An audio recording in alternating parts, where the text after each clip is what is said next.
O Brasil começou a semana ainda sob o impacto dos acontecimentos chocantes em Brasília.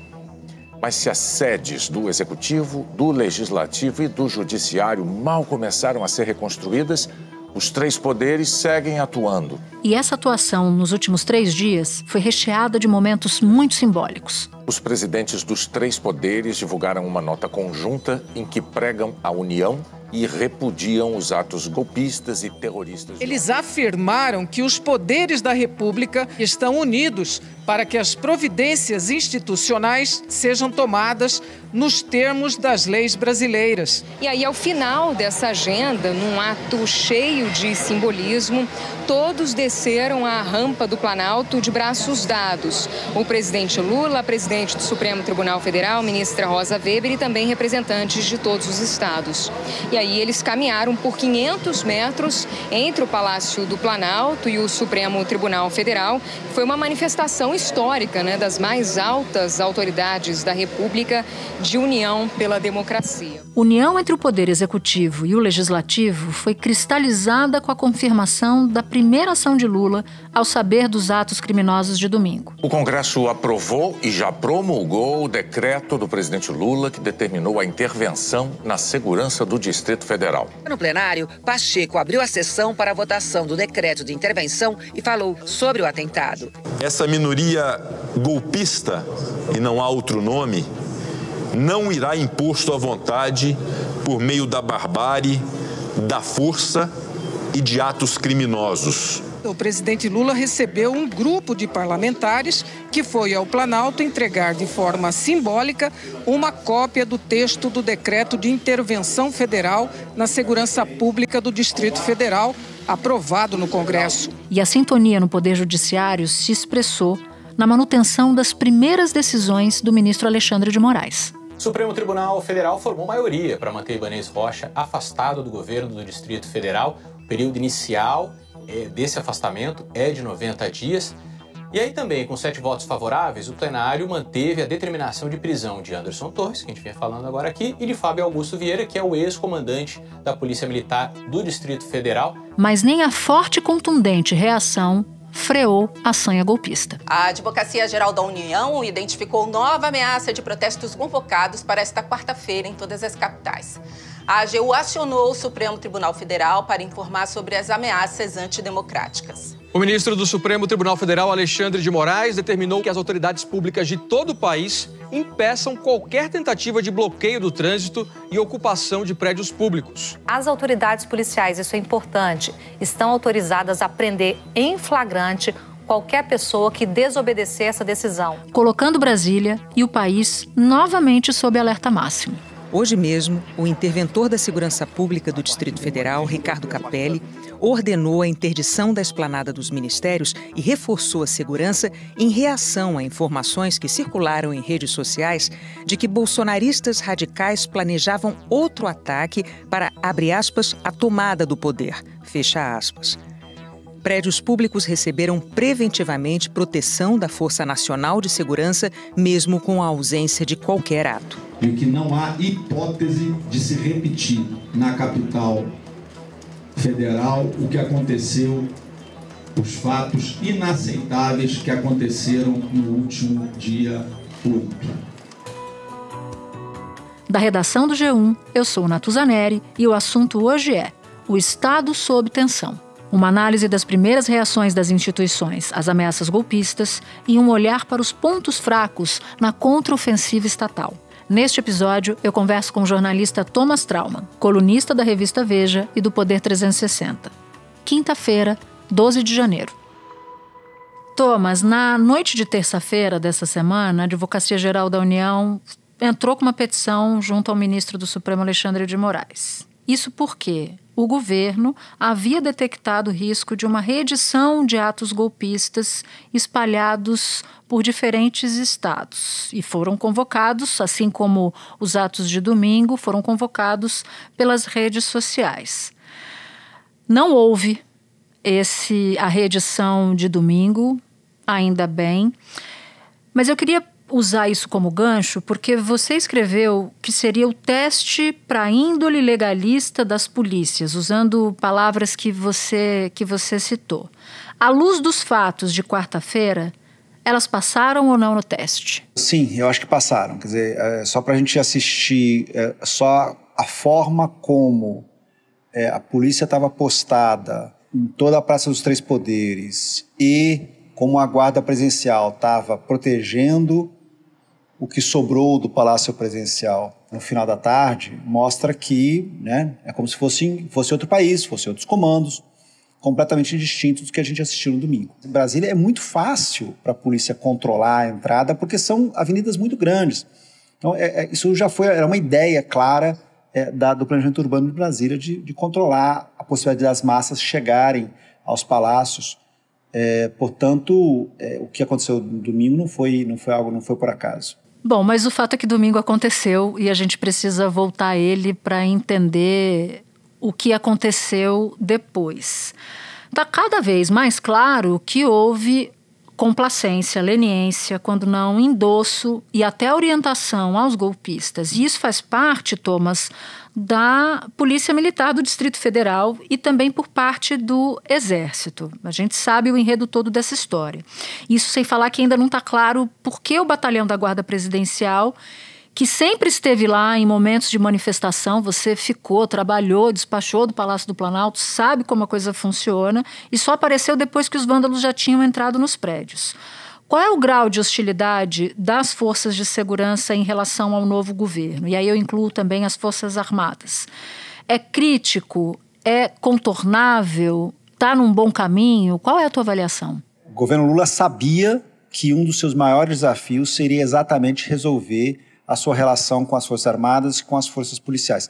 Tanto que o primeiro-ministro que o presidente Lula indicou, quer dizer, ele antecipou a indicação de ministros, ele indicou o José Múcio, justamente para apaziguar e abrir uma relação com os comandos militares. Lula anunciou José Múcio Monteiro, que vai ser o ministro da Defesa. Múcio é engenheiro, presidiu o Tribunal de Contas da União, foi ministro da Secretaria das Relações Institucionais no governo Lula e foi deputado federal por 5 mandatos. Tem um excelente trâmite na área militar. Foi escolhido para a defesa para fazer essa interlocução importante nessa transição de governo. O fato é que o avanço que teve nesse tempo foi muito, muito tênue, né? Os comandantes, os novos comandantes, 2 deles, o do Exército e da Aeronáutica, fizeram questão de tomar posse antes da posse do presidente Lula, ou seja, não teve ali para mostrar que não há um descontentamento dos ex-comandantes, e o ex-comandante da Marinha não participou da transmissão de cargo. A gente mandou um assessor ler o seu discurso. Quer dizer, uma clara quebra de hierarquia e uma demonstração de insatisfação desses ex-comandantes com a eleição do presidente Lula. E até hostilidade, né? Dá para dizer. Temos que ser muito claros aqui. A relação da hostilidade partindo dos militares, não desse governo. Esse governo até este momento não fez nada, muitas pessoas vão dizer até fez menos do que nada, para pressionar as Forças Armadas como elas imaginam que ela poderia acontecer. Bom, e aí entra em cena um personagem importante dessa história, que é o ministro da Defesa, José Múcio Monteiro. Na terça-feira à noite, quando rondava no governo uma certa tensão sobre o que seria a quarta-feira, né? Como Brasília ia se comportar, como as forças de segurança iam se comportar para evitar uma reedição do Domingo Bárbaro, ele sofreu um ataque especulativo. E esse ataque especulativo veio por meio de uma postagem do deputado André Janones dizendo que o Múcio estava para entregar a sua carta de demissão. Só para abrir um parêntese aqui, na hora eu tomei um susto, Thomas, e procurei o ministro da Defesa, José Múcio. E aí ele disse, não tem demissão coisa nenhuma. Eu estou aqui para juntar os responsáveis, para combater os irresponsáveis e ajudar o presidente Lula a governar. Na quarta de manhã, houve uma reunião de 5 ex-ministros da Defesa. de diferentes matizes, ministros de governos diferentes naturalmente, e a avaliação foi: não é hora de apontar dedo para ninguém. Porque é a hora em que o inimigo não pode se fortalecer. E brigar dentro de casa é a pior coisa do mundo. Mas eles reconheceram que as declarações do Múcio foram infelizes, né? A primeira de que os acampamentos eram democráticos e não eram. E o segundo de que eles se desfariam naturalmente. Então, eu queria ouvir você sobre esse capítulo da novela, né? José Múcio Monteiro. O José Múcio Monteiro é provavelmente um dos políticos mais hábeis dos últimos 20 anos que passou em Brasília. Eu acho que a primeira coisa que tem que dizer isso. E é muito difícil ver o Múcio errar como ele errou na sua avaliação na semana passada. Quem acompanha a política brasileira sabe disso. Aquelas manifestações dos acampamentos, eu falo assim com muita autoridade, porque eu tenho parentes lá.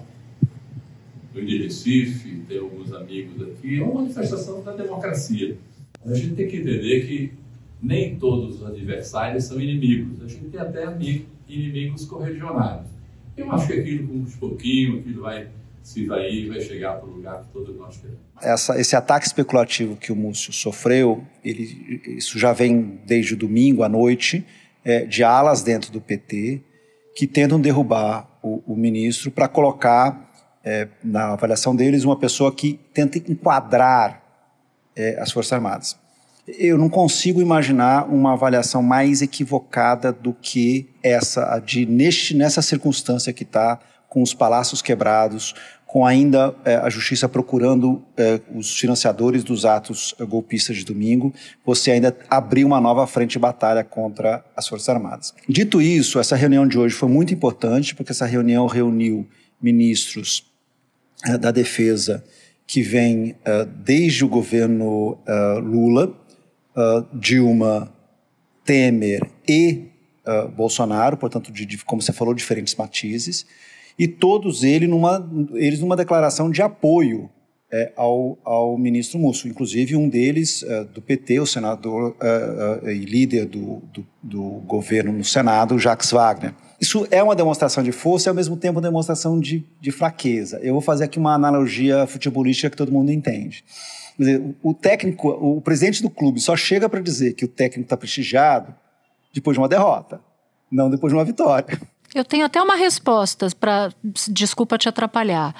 Esse grupo se reúne ou se fala com certa frequência. Começou num grupo de Zap chamado Grupo MD no dia 10/11 de 2022, ou seja, depois da eleição. Porque, claro, né, a relação do governo, do futuro governo com as Forças Armadas era algo sensível e preocupante, tanto que eles se reuniram.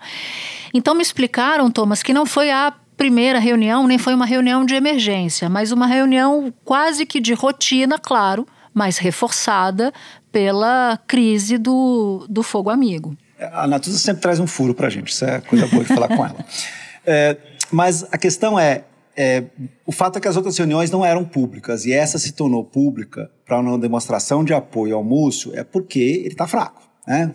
Somente uma pessoa fraca precisa de uma posição de apoio. Eu acho que seria irracional fazer uma troca de ministro da Defesa num momento tão delicado como esse que a gente está passando.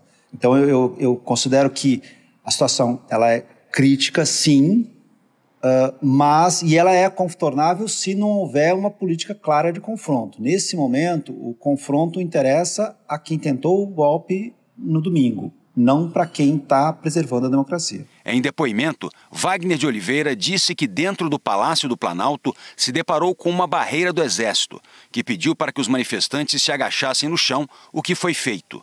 Contudo, momentos depois, a polícia também chegou e houve até mesmo uma pequena confusão entre a polícia e o Exército. Lucas Costa, brasileiro, foi mais um a afirmar em depoimento que o Exército e a Polícia Militar entraram em conflito e fez acusações graves. Segundo ele, no momento da invasão, quando a PM tentava reprimir o movimento, militares do Exército acenaram para os manifestantes, chamando-os para se abrigar no Palácio do Planalto. Nesse vídeo, um oficial da tropa de choque da PM reclama que um homem que se identifica como coronel do Exército dificulta a ação para prender os invasores. Tá doido? Tá doido? Você tá louco? Você tá louco? Tá todo mundo preso! Tá todo mundo preso! Eles estão presos, coronel! Estão presos! Interessante esse ponto. E o Jacques Wagner, eu conversei com ele, um dos ex-ministros, e como você bem disse, líder do governo no Senado, ele me deu uma frase dizendo assim: é a hora de redução de conflitos. Ou seja, para bom entendedor, meia palavra basta, o pingo é letra. Mas eu acho importante a gente lembrar o quanto o ex-presidente Bolsonaro aparelhou as Forças Armadas e não só, as forças de segurança, como Polícia Rodoviária Federal, o próprio GSI, a ABIN, que está dentro do GSI, que é a Agência Brasileira de Inteligência. Ou seja, mesmo antes da posse, o governo Lula teve que trocar o pneu com o carro andando. E essa é uma justificativa que eu tenho ouvido muito no Palácio do Planalto, com as fontes, junto às fontes. Eles chegaram e viram o que uma dessas fontes descreveu como campo minado. Eles não sabiam quem estava ali para avisar o general Heleno, que era o antigo chefe do gabinete institucional do Bolsonaro. Eles não sabiam lá se tinha alguém plantado para operar contra o governo. E uma dessas pessoas me disse: Natuza, a gente estava ainda trocando equipe, tentando encontrar pessoas de confiança para tocar uma área tão sensível como é o Gabinete de Segurança Institucional. Isso faz tanto sentido que o novo subministro da Polícia Federal só tomou posse na terça-feira, né? Quer dizer, para dar claro como esse governo estava se iniciando. Então, uma área específica, como é a inteligência da Polícia Federal, ainda não tinha sido tocada. O GSI, vamos recordar que durante a transição, alguns agentes do GSI apareceram lá no prédio do Banco do Brasil, onde estava despachando a equipe do presidente Lula, sem avisar, e foi literalmente mandada embora, porque foi tratada como se fosse uma tentativa de espionagem. Quer dizer, a desconfiança era muito clara de todo o núcleo petista com várias áreas, mas com o GSI não havia nem suspeita, havia certeza de que eles estavam, na verdade, trabalhando para o governo Bolsonaro. Aí houve falha da Guarda Presidencial e do GSI. O Gabinete de Segurança Institucional também falhou. E a informação que a gente tem é que, por que teria falhado? Porque vários integrantes do GSI ainda são egressos do governo Bolsonaro, né? Ligados ao ex-presidente. Então, eles não tinham nenhum interesse em prender os invasores. Vai demorar muito tempo para gerar algum clima de confiança entre o governo entrante e o governo sainte, né? Para usar a expressão do vice-presidente Geraldo Alckmin, mas para gerar uma equipe que consiga minimamente trabalhar com algum tipo de confiança. Não vamos nos esquecer que o presidente Lula, ele, mesmo antes da destruição de domingo, ele estava evitando despachar no Palácio Planalto por desconfiar que haviam escutas dentro do seu gabinete. Espera um instante que eu já volto para falar com o Thomas. A despeito de tudo o que aconteceu no pós-domingo, né, teve união dos poderes, teve autorização do pedido da Polícia Federal de prisão do ex-ministro Anderson Torres de Bolsonaro, que estava responsável pela segurança, porque havia assumido a função de secretário de Segurança Pública do Distrito Federal. E o Alexandre de Moraes tem sido seguidamente provocado, acionado por uma parte do governo, que é a Advocacia Geral da União. E o que me chama a atenção nessa história é que é a Advocacia Geral da União que está acionando o Alexandre de Moraes, o Supremo Tribunal Federal, e não a Procuradoria-Geral da República. Augusto Aras ficou completamente fora, numa função que deveria ser a dele. O que isso diz pra gente do momento institucional atual? Isso é mais uma área que, reconhecidamente, foi aparelhada pelo governo Bolsonaro, né? Quer dizer, de todas as áreas que o governo teve sucesso em aparelhar, acho que nenhuma é tão evidente quanto a PGR, né? Não só no caso, assim, a PGR virou um departamento de defesa legal do governo Bolsonaro. Mas você falou uma coisa muito importante na sua pergunta, Natuza, que é o papel do ministro Alexandre de Moraes. Por vários motivos, quando você fala Alexandre manda prender, Alexandre ordena, etc., quer dizer, as pessoas ficam claramente com a impressão de que o ministro Alexandre está né, é um grande xerife que está agindo por si só, né? Não é assim.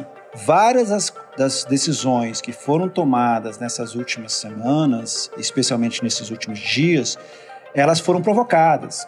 Quer dizer, não é o ministro Alexandre que está mandando prender. Alguém está pedindo, né?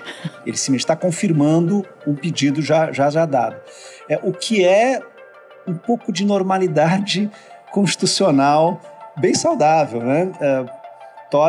Eu acho outra coisa importante é o fato que por exemplo, as duas decisões, tanto a decisão de intervenção no Distrito Federal, como as duas decisões de prisão, tanto do ex-secretário de Segurança Pública como do ex-comandante da Polícia Militar do Distrito Federal, elas já foram confirmadas com maioria pelo Pleno do Supremo. Mas eu queria voltar para a noite de terça-feira, que foi uma noite muito, muito tensa. Era perto da meia-noite, eu estava ainda insegura sobre o que seria quarta-feira.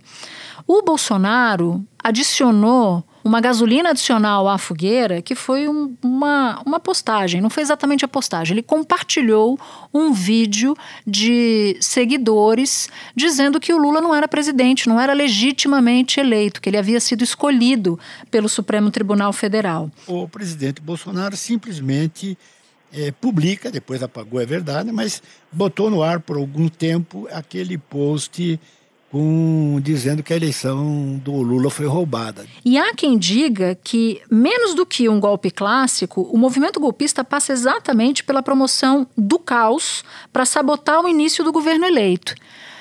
Eu queria te ouvir sobre isso, para te perguntar se esse raciocínio faz sentido. Eu acho que a pergunta que todo mundo se fez nessa semana mas ok, tinha uns 5 mil, 6 mil, X mil pessoas em Brasília. Eles achavam que eles iam dar um golpe de Estado?